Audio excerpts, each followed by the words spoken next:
ఉద్ధమ్ సింగ్. ఇతను ఒక విప్లవ వీరుడు. ఇతడు భగత్ సింగ్ సిద్ధాంతాలను ఫాలో అయ్యాడు.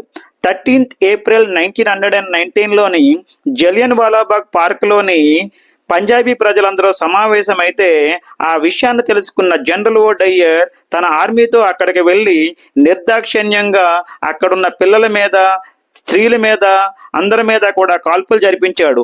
ఆ కాల్పుల్లో సుమారుగా 1000 మంది దాకా చనిపోవడం జరిగింది. అలాగే వందల్లో క్షతగాత్రులు కూడా ఉన్నారు. ఆ విషయాన్ని తెలుసుకున్న ఉద్ధమ్ సింగ్ ఎంతో బాధపడ్డాడు, పగతో రగిలిపోయాడు.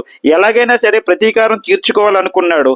ఆ మారణ హోమానికి ప్రతీకారంగా అదే రోజు 13 ఏప్రిల్ 1940లో లండన్ వెళ్ళి అతని మీద కాల్పులు జరిపి అతన్ని చంపడం జరిగింది. I am doing educational videos and information videos. నా ఛానల్ సబ్స్క్రైబ్ చేసుకోండి. మీరు అన్ని వీడియోలు చూడొచ్చు.